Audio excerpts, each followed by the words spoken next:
시편 102편은 저자 미상의 비탄시입니다.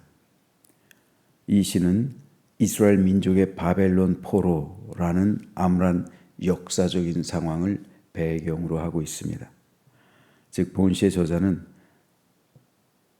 바벨론 포로라는 민족적 순환을 개인적인 고통으로 표현하면서 이스라엘 민족의 고탄을 탄식하고 있습니다. 그와 동시에 그들의 죄를 고백하며 선민의 회복을 간절히 열망하고 있습니다. 특별히 시인은 바벨론 포로기라는 암울한 상황 속에서도 좌절하지 않고 낙담 가운데서도 회복될 선민의 모습을 바라보며 하나님을 찬양하고 있습니다.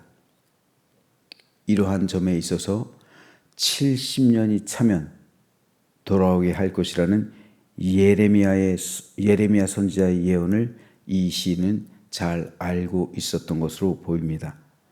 따라서 이 시의 주제는 주의 징계를 당하는 자의 호소와 신앙 고백이라 할 수가 있습니다.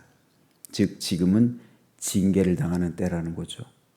하지만 주의 징계가 끝나는 날이 올 것인데 그날이 바로 예레미야 선지자가 말했던 것처럼 70년일 것이다. 70년이 되면 우리가 민족적인 회개를 끝내고 하나님의 징계를 마친 후에 되돌아갈 수 있을 것이라는 호소와 그에 따른 신앙 고백이라 할 수가 있습니다. 이러한 본시는 크게 네 문단으로 나눌 수가 있습니다. 1절과 2절은 기도와 절규에 대한 신속한 응답의 호소를, 3절로 11절은 주의 분노로 인한 극한 고통의 호소를, 12절에서 22절은 선민의 회복 및 종말론적 구원을 예언하고 있습니다. 마지막으로 28절까지는 중년의 징계를 당하는 자로서의 호소와 신앙 고백을 기록하고 있습니다. 오늘은 이 가운데서 2절 말씀에 대해서 잠시 살펴보겠습니다. 나는 괴로운 날에 주의 얼굴을 내게, 나의 괴로운 날에 주의 얼굴을 내게서 숨기지 마소서. 주의 귀를 내게 기울이사 내가 부르짖는 날에 속히 내게 응답하소서. 여기서 시인은 똑같은 날에 대해서 다른 이름을 똑같은 날들을 부르고 있고 다른 의미를 부여하고 있습니다. 즉 지금 현재 시인이 살아가고 있던 그때, 그 시기적인 상황은 모든 것이 무너져 내렸을 때, 나라와 민족이 망했을 때, 모든 백성이 바벨론으로 포로가 되어 노예 상태로 끌려갔을 때, 모든 것을 잃고 목숨만 겨우 건졌을 때, 바벨론에서 성전을 잃고 나라를 잃고 자유를 잃고 재산을 잃고 모든 것을 잃어버린 채 모든 희망이 사라졌을 때, 그때였습니다. 이것이 바로 시인이 말하고 있는 괴로운 날이에요. 괴로운 시절. 그런데 시인은 이 괴로운 날을 다른 말로도 표현하고 있어요. 그것이 바로 부르짖는 날이에요. 즉 시인이 말하고 있는 괴로운 날 그리고 부르짖는 날, 이건 같은 날 안에서 벌어지고 있는 똑같은 현실 속에서의 상황입니다. 같은 날이긴 같은 날인데 그 날이 괴로운 날이기도 하고 그 날이 부르짖는 날이기도 한 겁니다. 즉 어떤 사람은 이 바벨론에서의 절망적인 상황, 괴로움과 역경의 상황, 희망이 끊어지고 절망이 뭡니까? 바라볼 수 있는 것이 끊어졌다는 거예요. 희망이 없다는 거잖아요. 나 스스로 장래에 대한 어떤 소망을 끊어버렸다는 거잖아요. 이게 절망이에요. 민족적인 절망, 또 사회적인 절망, 개인적인 절망, 좌절. 모든 것이 끊어진 때 주저앉았다는 거잖아요. 좌절. 그런 상황 속에서 있는 사람들은 괴로운 날이죠. 고통의 날, 비의 날, 탄식의 날, 괴로움의 날. 따라서 어떤 사람은 그 상황을 괴로운 날로 보냅니다. 그런데 또 한편에서는 그날을 단순하게 괴로운 날로만 보내는 게 아니라 부르짖는 날로 보내는 사람이 있어요. 이 차이점은 대단히 중요합니다. 시인이 살아가던 당시 바벨론 땅엔 수많은 유대 포로들이 있었어요. 대부분의 백성들은 그들에게 주어진 이 날들을, 그 상황을 그 시대적인 배경 속에서 괴로운 날들로 보내요. 절망의 날, 좌절의 날, 고통의 날, 순환의 날, 괴로움의 날. 하지만 그 가운데 몇몇 백성들은 그 날들을 기도하는 날들로 보내요. 똑같은 날인데 어떤 사람은 그날을 괴로움의 날로 보내고 어떤 사람은 그날을 기도의 날, 부르짖는 날로 보내요. 이건 엄청난 차이예요.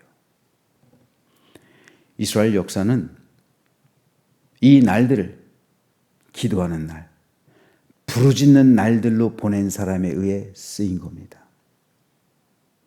만일 이스라엘 백성 모두가 그 괴로움의 날을 그저 고통과 고난의 날들로 보냈다면, 그 역경과 절망의 시대적인 상황 속에서 그 날들을 그저 괴로움의 날들로만 보냈다면 그 날들을 통해 얻는 것은 아무것도 없었을 거예요. 하지만 그 괴로움의 날들을 부르짖는 날들로 보낸 사람들이 있었기 때문에, 그 괴로움의 상황 속에서 부르짖는 사람, 기도하는 사람이 있었기 때문에 그들에 의해 과거가 조망되기 시작하는 거예요. 왜 우리가 이렇게 되었는가 살펴보기 시작하는 거예요. 왜 선민 이스라엘이 망하게 되었는가? 왜 나라가 망하고 왜 이 민족이 자유를 잃고 바벨론으로 포로로 끌려왔을까? 어떻게 선민 이스라엘을 하나님께서는 이렇게 하셨을까? 조망하기 시작하는 거예요. 그러다 보니 그들의 죄악을 깨닫기 시작하는 거예요. 이 포로기 때 엄청난 신학적인 변환이 생기는 거예요. 아, 우리가 하나님이 우리를 버린 게 아니라 우리가 하나님을 버렸구나. 우리 조상들이 하나님을 버렸구나. 이 엄청난 죄악을 깨달은 거예요. 우리 민족도 마찬가지예요. 우리 민족도 1907년 평양 대부흥운동을 통해서 하나님께서 이 나라 이 민족에게 복음을 주시죠. 강력한 성령의 역사심이 나타나는 거죠. 근데 그로부터 30년 후에, 한 세대 후에 어떤 일이 벌어집니까? 우리 민족이 하나님을 버렸어요. 하나님을 버렸잖아요. 신사참배했잖아요. 그 엄청난 죄악. 그를 통해 6.25가 벌어지잖아요. 북한이 공산화가 되잖아요. 이걸 깨닫기 시작해야 되는 거예요. 이걸 깨닫지 않으면 회개운동으로 나갈 수가 없는 거고요. 이걸 회개하지 않으면 그냥 이 날들을 괴로움의 날들로만 보내는 거예요. 부르짖는 날이 아니라 그냥 괴로움의 날들로만 보내는 겁니다. 진정한 나라의 회복과 소망은요, 이 날들을 괴로움의 날들로 보내는 게 아니라 부르짖는 날들로 보내는 사람들에게 쓰이는 거예요.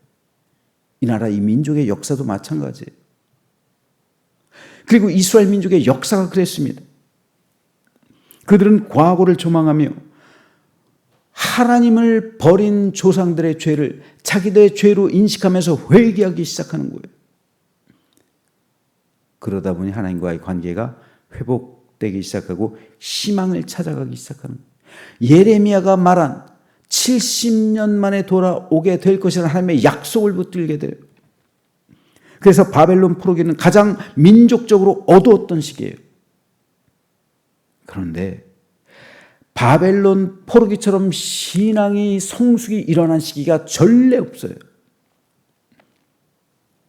70년이라는 이 기간 동안 이들이 바벨론에서 한 일이 뭔지 아세요? 성경을 편집하기 시작했어요. 그 전에 성경은 구전으로만 내려왔어요. 즉 설화의 형태로 조상들의 말로 전해지고 있었는데 바벨론 포로기 때 성경을 편찬하기 시작하는 거예요. 구약 성경 대부분이 이때 편찬되는 거예요. 그리고 탈무드, 게마라, 미슈라 이러한 장로들의 유전인데 이러한 것들이 편찬되기 시작하는 거예요. 탈무드도 이때 생겨나기 시작하는 거예요. 그리고 회당, 시나고 회당이 이때 생겨나요. 왜요? 성전이 없어졌잖아요. 성전이 없어졌기 때문에 모일 수 있는 장소가 필요한 거예요. 교회 전신. 그래서 회당이 이때 생겨나기 시작하고 바로 그 회당에서 성경을 풀이해 줄 수 있는 사람, 스승, 랍비가 생겨나기 시작하는 거예요. 랍비를 통한 교육 제도가 시행되기 시작되는 거예요. 이들의 신학 사상은 더 깊어져요. 더 구체화됩니다. 이전에는 영혼의 존재를 몰랐어요. 하지만 이 바벨론에서 영혼의 존재를 깨닫게 돼요. 천사의 존재도 깨닫게 되고 그리고 무엇보다 중요한 게 부활 사상을 갖게 돼요. 이 바벨론 포로기에. 천국과 지옥에 대한 개념을 갖게 돼요. 이전에는 스월이라고 해가지고 천국과 지옥이란 개념이 없었어요.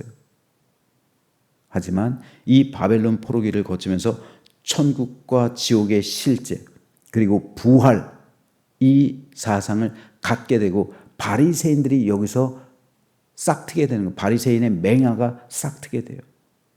그래서 바리새인들은 부활도 믿고 천사도 믿고 영의 존재를 믿잖아요. 영혼의 존재를 믿잖아요. 결국 그들은 부르짖었죠. 부르짖는 이 사람들에 의해서 하나님의 뜻을 알게 됩니다. 그리고 민족적인 회개 운동으로 나아가게 돼요. 이것이 바로 기도하는 날, 부르짖는 날, 부르짖는 사람에 의해 쓰인 이스라엘의 역사입니다. 그러므로 이것은 오늘 우리에게도 중요합니다. 우리도 인생을 살아가다 보면 분명 괴로운 날을 만나기 마련입니다. 괴로운 날이 없는 사람이 어디 있어요? 경중의 차이가 있겠지만 괴로운 날 경험하지 않는 사람 한 사람도 없습니다. 참된 성도는 바로 그 괴로움의 날을 그저 고통으로 흘려보내는 사람이 아니에요. 이 괴로움의 날을 부르짖는 날로 바꾸는 사람. 그 사람이 진정으로 좋은 믿음의 사람입니다. 좋은 믿음의 사람이란 괴로움의 날들을 부르짖는 날들, 기도하는 날들로 바꾼 믿음을 가진 사람을 말합니다. 다니엘이 그랬고요. 에스겔이 그랬고요. 예레미야가 그랬고 위대한 다윗 왕도 그랬습니다. 괴로움의 날들이 그들에게 있었지만 그들은 그 괴로움의 날들을 부르짖는 날. 예레미야 우리 교회 올해 표 뭡니까? 기도하는 교회죠. 성구가 뭐예요? 예레미야 33장 3절. 너는 내게 부르짖으라. 내가 알지 못하는 크고 은밀한 일을 내게 보여줄 것이다. 예레미야, 나라가 망하는 상황 속에서 예레미야를 썼잖아요. 그때 하나님께서 말씀하신 게 뭡니까? 너는 내게 부르짖으라. 괴로움의 날들을 그냥 괴로움의 날들로 단순하게 보내지 말고 부르짖는 날들로 바꾸라는 거예요. 기도하는 날들이 되게 하라는 겁니다. 이것이 하나님의 말씀이잖아요. 인생의 괴로움 속에서 그냥 괴로움을 당하면서 그 날들을 견디는 것이 아니라 괴로움 속에서 그 날들을 기도하는 날들로 부르짖는 날들로 바꾸라는 거잖아요. 그러면 내가 알지 못하는 크고 은밀한 일을 내게 보여줄 것이다. 이것이 괴로운 나를 통해서 기도하는 자에게 베풀어 주시는 하나님의 은혜요 축복입니다. 따라서 성도는 괴로운 날을 만날 때면 반드시 그날을 부르짖는 날로 치환해야 되고요. 기도하는 날로 삼아야 합니다. 목사로서 성도들의 삶을 지켜봅니다. 그런데 고난과 어려움의 때 하나님 앞에 나와 간절하게 부르짖는 성도가 있는 반면에 고난과 괴로움의 날들을 이겨내지 못하고 하나님에게서 멀어지는 성도가 있어요.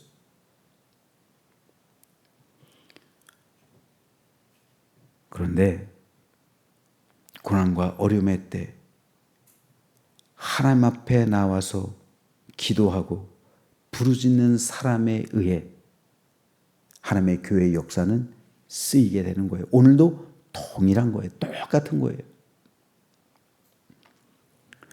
세상 사람은 괴로움의 날 어찌할 줄 몰라요. 그래서 술집에 가서 술 마시면서 괴로움을 잊으려고 합니다. 괴로움을 잊으려고 하는 거예요. 모든 원망 남한테 쏟아부어요. 이렇게 된 것이 다 너 때문이다. 그래서 가정에서 불화가 일어나고 사회에서 폭력이 일어나고 세상이 어지러워집니다. 하지만 성도는, 진정한 믿음의 백성은 그 괴로움의 날 하나님 앞에 나오는 거예요. 그리고 부르짖는 거예요. 나의 모든 것을 쏟아부는 거예요. 괴로움에 더할수록 성도의 부르짖음도 커지는 거예요. 그래서 찬찬히 나를 향한 하나님의 뜻이 무엇인지 살피는 거예요. 그럴 때 내가 알지 못하는 크고 은밀한 일, 그걸 보여주시는 거예요. 하나님께서. 그 괴로움을 부르짖는 날로 승화하는 그 사람에게, 그 성도에게 하나님께서는 내가 알지 못했던 크고 은밀한 일을 그 기도를 통해 보여주시고 내 인생을 인도해 가시는 거예요. 그렇다면 고난의 비밀이 풀리게 되겠죠. 고난의 비밀이 풀리는 거예요. 내가 왜 이런 괴로움을 당하는지, 왜 하나님께서 날 이 길로 인도하셨는지 깨닫게 되는 겁니다. 그 순간 저와 여러분의 믿음은 한 단계 더 성장하는 거예요. 성숙해져 가는 거예요. 이것이 하나님께서 우리에게 주시는 고난의 유익입니다. 따라서 고난이 유익이 되는 사람이 되기 위해 우리는 괴로움의 날을 반드시 부르짖는 날, 기도하는 날로 삼아야 하고, 이 고통의 날, 이 날들을 부르짖는 날로 선포해야 합니다. 혹 지금 이 자리에 나오신 성도들 가운데, 우리 교회 모든 성도들 가운데 괴로움의 날 보내고 있는 성도가 있습니까? 그렇다면 이 괴로움의 날을 지금 즉시 부르짖는 날, 기도하는 날로 변환시키시길 바랍니다. 그렇다면 그렇게 될 때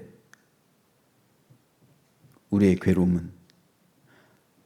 괴로움을 통해서 우리가 하나님께 부르짖는다면 내가 알지 못하던 크고 은밀한 비밀들을 우리 하나님께서 보여주시게 될 것이고, 그리고 그 고난을 통해서 이스라엘 민족이 엄청난 신앙의 성장과 성숙을 이루었던 것처럼 오늘 나도, 오늘 여러분도 그러한 신앙의 성숙을 이루게 될 줄로 믿습니다. 그래서 고난이 깊어질수록 더 부르짖고 더 하나님께 기도할 때 하나님께서 고난 속에 감추어준 엄청난 영적인 축복을 예비하고 있다는 사실, 아브라함이 여호와 이레를 만나기 위해서 엄청난 고난 가운데 여호와 이레를 준비하고 계신 그 하나님의 손길을 오늘 저와 여러분 모두가 누리는, 그래서 영적인 진보를 이루고 하나님께서 베풀어 주신 은혜의 충만한 가운데 참된 기쁨과 행복 가운데 승리하는 믿음 되는 우리 모두가 되시기를 주님의 이름으로 축원합니다.